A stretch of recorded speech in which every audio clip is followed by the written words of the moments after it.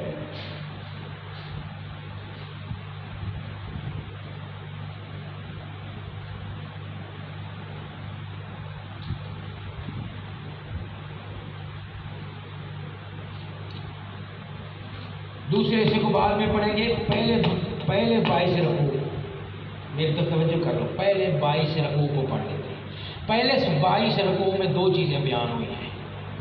کتنی چیزیں؟ دو چیزیں۔ نمبر 1 توحید، نمبر 2 رسالت۔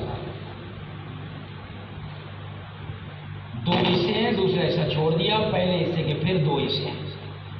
پھر کیا ہیں؟ دو حصے۔ پہلے حصے کے دو حصے ہیں، ان میں پہلا حصہ توحید پر ہے، دوسرا حصہ کس پر ہے؟ رسالت۔ پہلا لا الہ الا اللہ کی تشریح ہے، دوسرا محمد الرسول اللہ کی تشریح ہے۔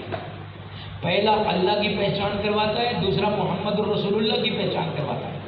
آدھی سورت کا پہلا حصہ، آدھی سورت کا پہلا حصہ لا الہ الا اللہ کی تشریح ہے، اس میں دلائل توحید ہے۔ یا ایھا الناس اعبدوا ربکم، لوگوں ایک اللہ کی عبادت کرو، کوئی عبادت کے لائق نہیں۔ لا الہ الا اللہ، کیا ترجمہ کرتے ہو تم؟ لا الہ، کوئی عبادت کے لائق نہیں۔ سورہ بقرہ کا بھی پہلا ایسا کہہ رہا ہے، یا ایھا الناس اعبدوا ربکم، لوگوں اپنے پالنہار کی عبادت کرو، ایک اللہ کو پکارو۔ پکارنا عبادت ہے؟ عبادت نہیں، عبادت کا مغز ہے، الدعاء مخ العبادت۔ ایک اللہ کے نام پہ مال دو، 11ویں کا دودھ ہو یا 12ویں کا یا 13ویں کا، کس کے نام پہ؟ اللہ کے نام کے۔ نظر و نیاز و منت و منوتی ہو، کس کے نام پہ؟ اللہ کے نام پہ۔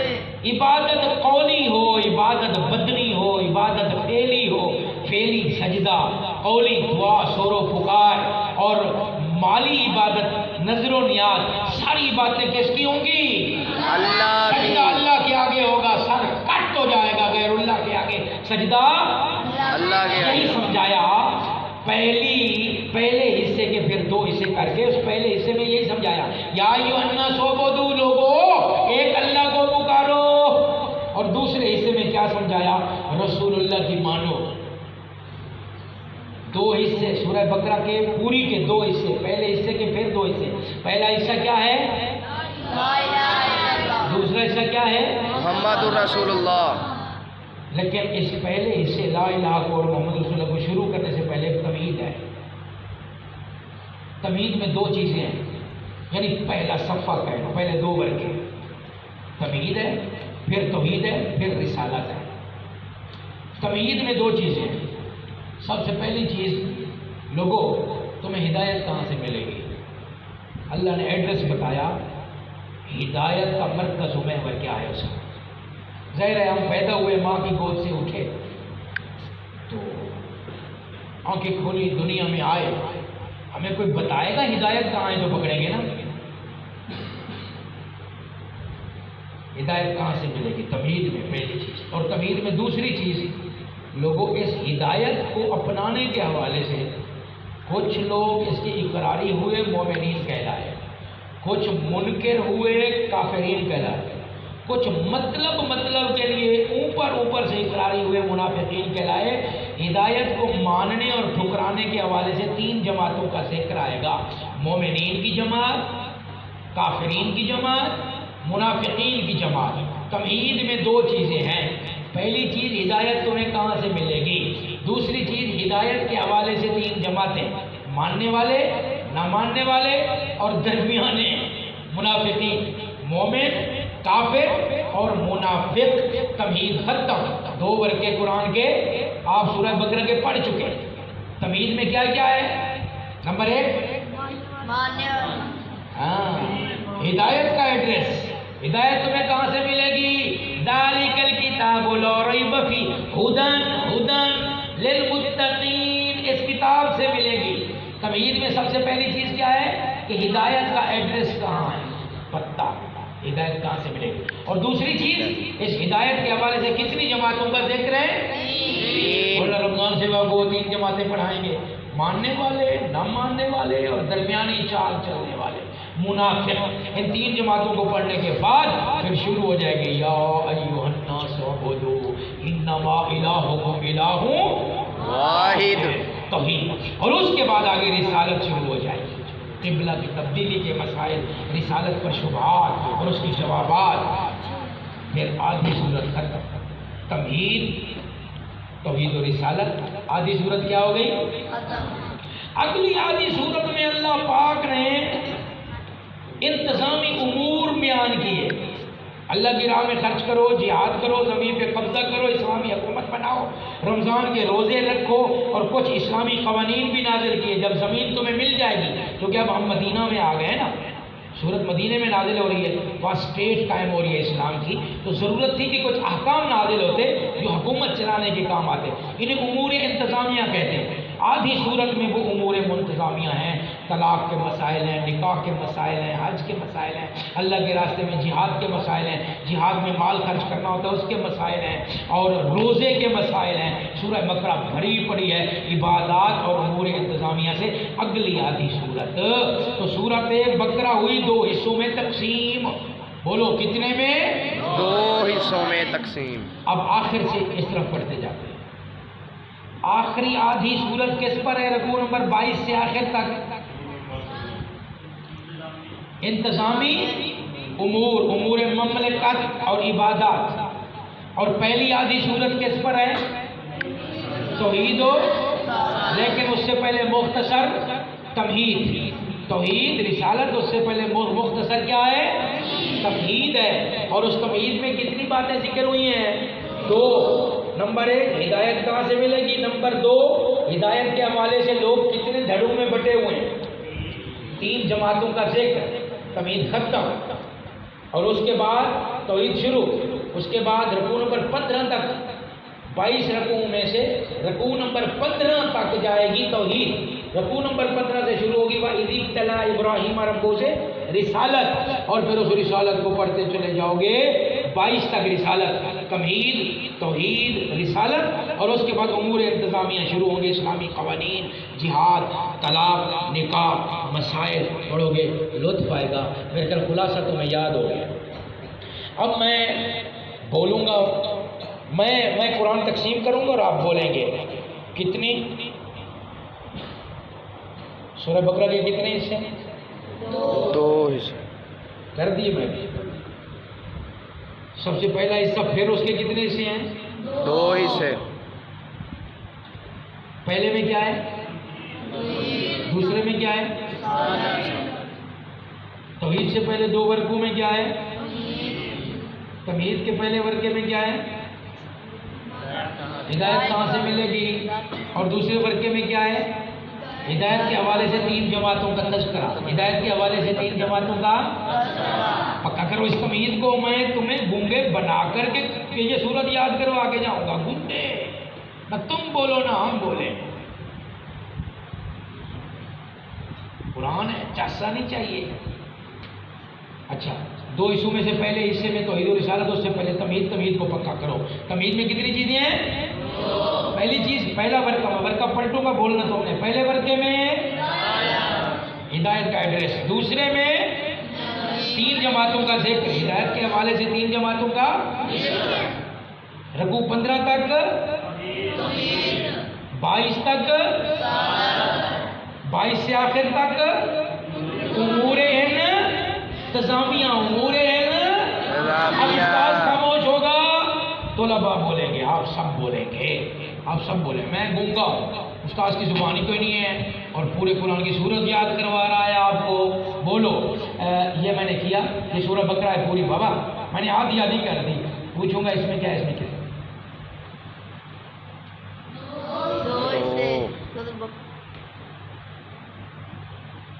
اس کے بھی 2 حصے ہیں.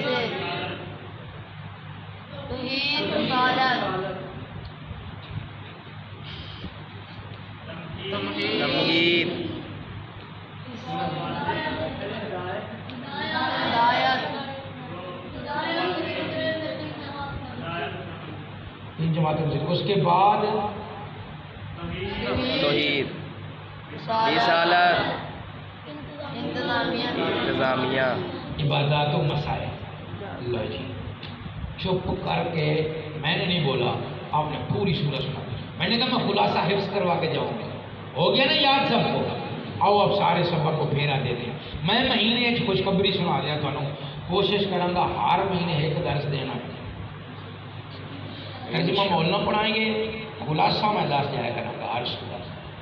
پھر سورہ بقرہ تو مہینے نہیں 6-7 سال چلے گی. وکری ہے ہفتے بعد درس ہفتے بعد ہوتا ہے. 7 سال پکی. تو میں نے تو آپ کو پوری سورہ یاد کروا دی بابا مفہوم کے اعتبار سے.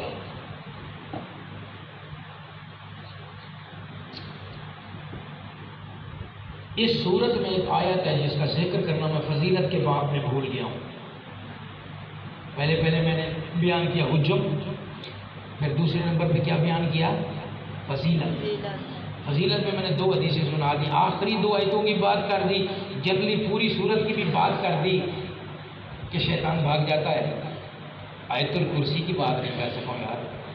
آیت الکرسی اس میں ہے قرآن کی سردار آیت، قرآن کی سردار آیت. اب ذرا ہو میدان میں. تو آیت الکرسی کے حدیث پاک میں بے تحاشا فضائل ہیں. 4 قرآن کے حصے ایسے ہیں، 4 مقامات جو اللہ پاک نے لوح محفوظ سے اٹھا کر اپنے عرش میں رکھے ہوئے تھے.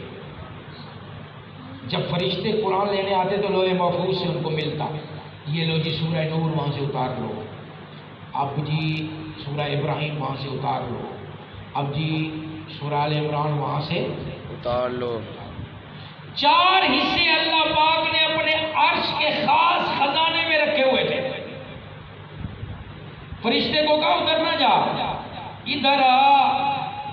گھر میں جو سب سے قیمتی چیز ہوتی ہے وہ پیٹیوں بکسوں میں جہاں کپڑے رکھے جاتے ہیں وہاں نہیں ہوتی. وہ کہاں ہوتی ہے؟ اس کے لیے مقام بھی مخصوص ہوتا ہے. سب سے اعلیٰ افضل محفوظ قرآن کے 4 مقام اتنے اعلیٰ ہیں کہ اللہ نے اپنے خصوصی خزانے میں رکھے ہوئے تھے اور اکیلے جبرائیل علیہ السلام کو نہیں آنے دیا. 80 فرشتے ساتھ زمین پر آئے اور پہلے آسمان تک 80,000 فرشتے ان آیتوں کو اتارتے ہوئے خاص عرش میں رکھی ہوئی آیتوں میں. سورہ حشر کی آخری 4 آیتیں، آیت الکرسی، سورہ کوثر اور سورہ فاتحہ ہے. سبحان اللہ. آپ پہچانو آیت کرسی کوئی عام آیت ہے؟ آیت الکرسی کا مذاکرہ کر کے جانا، ایک دوسرے کو سنا لینا. یہ نا شرما شرمی جب ہم بڑے ہو جاتے ہیں 4 تیلے آ جاتے ہیں نا سفید، شرما شرمی سناتے ہیں نہیں، اندر غلطیاں ٹھوکی پڑے ہوتے ہیں. نہ شرمایا کرو دین میں، اس کا مذاکرہ کرو اور سناؤ. کوئی شد نہیں ہوگی، کوئی مد نہیں ہوگی، کوئی غنہ نہیں ہوگا. آیت الکرسی. آج آخر میں ایک سوال کرنا چاہتا ہوں، تہاڈی میری یاری پکی. وعدہ کرو میں تمہیں جو توحید کا سبق پڑھاؤں نا اس سبق پہ گھبرانا نہیں ہے، اسے سینے میں سجانا ہے. سبحان اللہ. عقیدہ لوہے کی طرح، عقیدے میں نرمی نہیں. آج ایک سبق دینے لگا ہوں، اس سبق کو یاد رکھنا. یہ توحید بیان کر کے نا تو پھر میں یہ سنوں گا سورہ بقرہ جو پڑھا ہے نا 4 چیزوں، حجم، فضیلت، زمانہ نزول اور آخر میں کیا پڑھایا؟ خلاصہ. کیا؟ شارٹ خلاصہ. ہمارے اکابر کو یہ سنو گا. پہلے میں آیت الکرسی کے حوالے سے ایک بات کرنا چاہتا ہوں. یہ شارٹ خلاصہ سن کے آپ حیران نہ ہو. ابوالکلام آزاد رحمۃ اللہ علیہ نے کہا تھا قلم دو، وقت دو، کاغذ دو. دیوبند کا بیٹا ابوالکلام کمرے میں بند ہوگا، 80 جلدوں میں تمہیں قرآن کی تفسیر لکھ کے دے گا. اور فرمایا یہ نہیں ہے کہ اس کو مختصر نہیں کر سکتا ہوں. ٹرین اسٹیشن پہ رکنے والی ہو، 1 پاؤں ٹرین پہ ہو، 1 پاؤں نیچے کی طرف میڑا بڑھ رہا ہو، کوئی کہے ابوالکلام اترنے سے پہلے پوری قرآن سنا دے، میں پورے قرآن کا 1.5 منٹ میں خلاصہ بھی سنا سکتا ہوں. اللہ نے وہ نوازا ہے ہمارے اساتذہ کو، ہاتھ لگے ہوئے ہیں ہم کو. آج تک عرب و عجم میں یہ مقولہ مشہور ہے لوگوں، قرآن اترا عرب میں، پڑھا گیا مصر میں، لکھا گیا ترکی میں، اور قرآن سمجھا گیا بر صغیر پاک و ہند میں. سبحان اللہ. عرب مانتے ہیں، عرب مانتے ہیں، عجم مانتے ہیں، چھوٹے مانتے ہیں. جہاں قرآن نازل ہوا وہ لوگ بھی مانتے ہیں، مکہ مدینہ والے بھی، کہ قرآن کو سمجھایا گیا ہے تو پاک و ہند کی دھرتی پر سمجھا گیا ہے. شاہ رفیع الدین نے سمجھایا، شاہ ولی اللہ کی اولاد نے سمجھایا، اور قرآن کو اور ان کے شاگرد کلامزا شاگرد رشید احمد گنگوہی، قاسم نانوتوی، اشرف علی تھانوی کی ایک تفسیر ہے، مولانا اشرف علی تھانوی کی بیان القرآن. کسی نے کہا اگر اس قرآن کو، اس تفسیر بیان القرآن کو عربی میں ٹرانسلیٹ کر دیا جائے تو اہل عرب اس کے علاوہ مکتبے سے کوئی تفسیر خرید نہیں نہ جائے. وہ نوازا ہے، ہمارا ورثہ ہے، ہماری دولت ہے. ہم مدرسے کی چار دیواری میں دن رات یہی کام دھندا کرتے ہیں، یہی پڑھاتے ہیں. عوام بھی جڑا کرو، سنا کرو، آیا کرو. اگلے ہفتے مولانا رمضان سے جب اس سیٹ پہ بیٹھے ہوں، ہر بندہ 5 بندے لائے گا. جنہیں 5 لے آنے ہیں ہاتھ کھڑا کریں. دعوت نہیں دینی، دعوت 15 کو دو گے تو 5 آئیں گے. منت، سماجت، یاری، دوستی. نوجوان فلم دیکھنے کے لیے جیسے ایک دوسرے کو قائل کر لیتے ہیں، اب تو دیکھنے کے لیے جاتا کوئی نہیں. پہلے شہنما ہوتے تھے نا تو قائل کر کے لے جاتے تھے، نکالتے تھے، بڑی اتنی خضوع کے ساتھ دعوت دیتے، تڑپ کے ساتھ کہ کوئی انکار بھی نہیں سی ہوتا. پہ حافظ قرآن بھی ہوئے، چل یار چل. وہ اللہ کا قرآن پکار رہا ہے، اللہ کی کتاب قرآن مجید، مستند عالم سیٹ پہ بیٹھا ہے، صدا لگا کے بیٹھا ہے. لوگوں آؤ جڑو. یہ اونچا کر دیتی ہے، مرتبے بڑھا دیتی ہے، دلوں کو پاک کرتی ہے، زنگ اتارتی ہے. ایمان بڑھانے والی کتاب قرآن پاک، ہدایت کا نسخہ کیمیا لے کے بیٹھا ہوں. آ جاؤ لوگوں، آ جاؤ لوگوں. یہاں کہا جائے شوگر کی دوا ہے، سارے دوڑے چلے آتے ہیں. بلڈ پریشر کی دوا ہے، آدھا گاؤں آ جاتا ہے. میری اماں کو بلڈ پریشر ہے، میری نانی کو بلڈ پریشر ہے، پوتے نواسے آ جاتے ہیں. یہاں کہا جائے یہ سر درد کی دوا ہے، دنیا اکٹھی ہو جاتی ہے. لوگوں یہ ہر مرض کی دوا ہے. سبحان اللہ. آؤ گے نا انشاءاللہ. لوگوں کو لاؤ گے نا انشاءاللہ. تبھی میری یاری پکی. ہر مہینے اگر مولانا رمضان صاحب نے اسی طرح تنگ کیتا جی میں آج کیتا.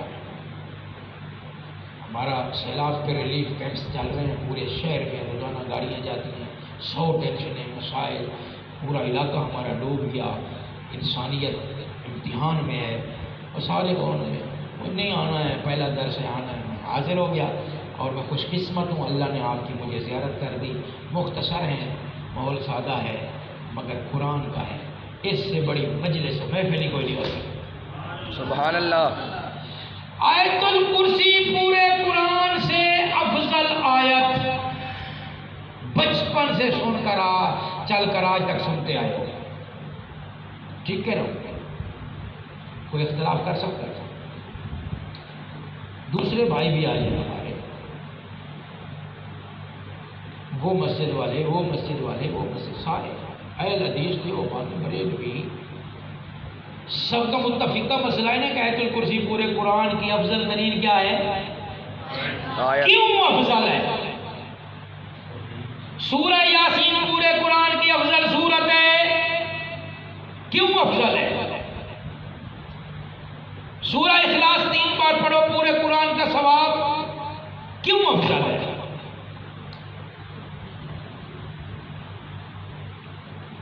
مکی صورتیں زیادہ ہیں، مدنی کم ہے، کیوں زیادہ ہے؟ حضور کی مکی زندگی زیادہ، مکی زندگی نبوت والی 13 سال ہے اور مدنی 10 سال ہے. نبوت کی محنت مکہ میں زیادہ، صورتیں قرآن کی اتری مکہ میں زیادہ، صورتوں کی تعداد آیتوں کی. اور مکے میں کون سا مسئلہ بیان ہوتا رہا؟ جو قرآن کی افضل ترین آیتیں یا صورتیں ان میں کون سا مسئلہ بیان ہوا ہے؟ کبھی یہ سوچا آیت الکرسی میں کون سا مسئلہ بیان ہوا ہے؟ نماز کا. روزہ رکھو ہے سورہ اخلاص میں، سورہ یاسین میں، جہاد کرو، جنگ کرو، لڑو اللہ کے راستے میں، ہے سیلاب والوں کی مدد کرو، بڑے بڑے کام ہیں یہ، لیکن یہ صورتیں سب سے افضل ہیں، ان میں سے کوئی مسئلہ بھی ان میں نہیں ہے۔ جب میں آیت الکرسی پڑھتا ہوں مسئلہ کون سا نظر آتا ہے؟ سب کو آتی ہے نا، اللہ لا لا الہ الہ الا هو الحی القیوم، لوگوں اللہ وہ ہے لا الہ، اس کے علاوہ عبادت کے لائق اور کوئی نہیں، کوئی نہیں، کوئی نہیں۔ سورہ یاسین میں یہی مسئلہ، سورہ اخلاص میں یہی مسئلہ، قل هو اللہ احد، احد، کہہ دو کہ وہ اللہ کیا ہے؟ ایک ہے، اکیلا ہے، لا الہ، اللہ ایک ہے، یکتا ہے، واحد ہے، لا شریک ہے۔ اس مسئلہ توحید نے، اس عقیدے کے مسئلے نے سورہ اخلاص کو افضل بنوایا، یاسین کو افضل بنوایا، آیت الکرسی کو افضل بنوایا۔ مکے میں 13 سال یہی مسئلہ بیان ہوتا رہا، مکہ مکرمہ میں اترنے والا پورا قرآن، اس میں کوئی نماز روزہ حج زکوٰۃ نہیں ہے، ایک ہی مسئلہ ہے لا الہ الا اللہ، اللہ ایک ہے، اللہ ایک ہے، اللہ ایک ہے، سجدہ اس کو۔ اور یہ کہتا ہے یہ 2 بوری سیمنٹ لگا کے میں نے بابے کا نام لکھا ہے، اس کو سجدہ کر۔ میرے بھائی تجھ میں اور ہندو میں فرق کتنا ہے؟ وہ اپنے منہ کی رنگین تھوک نکال کے پتھر پہ مل دیتے ہیں لوگ سجدہ، اور تو 4 پتھروں پہ جا کے بابے کا نام لکھتا ہے، بابا مست کلندر زبردست، سجدے لا الہ، سجدے کے لائق اور کوئی نہیں، اور مسئلہ توحید سن لیا تسی، اور میں نے سورہ بقرہ سنا جی میں پڑھائی، میں جلدی ہے جب تھوڑی محبت ہے چاہے نہ کوئی بولتا ہے، مجھے تمہارے چہرے نہیں نظر آ رہے دور والے، وضو کرتے ہی بول ہے اللہ مجھے پھر بھی ہمیشہ لے آیا کرے، ہم اس طرح قرآن پڑھا کریں، بیٹھا کریں، انشاءاللہ العزیز مجھے سورہ بقرہ سنا دو، میں شروع کر رہا ہوں، میں پہلا ورقہ پلٹتا ہوں، مجھے اس کا عنوان تم بتاؤ گے، پھر آگے بولو نا، پہلے ورقے میں تمہید کا کیا ہے؟ نمبر 1 کیا ہدایت، کہاں سے ملی؟ نمبر 2 3 جماعتوں کا ذکر، اور اس کے بعد رکوع نمبر 15 تک 22 تک، رسالت، اور آخر میں تقریباً آدھی صورت بچ گئی، اس میں امور مختلف عبادات کا ذکر ہے۔ آخر دعوانا الحمدللہ رب العالمین۔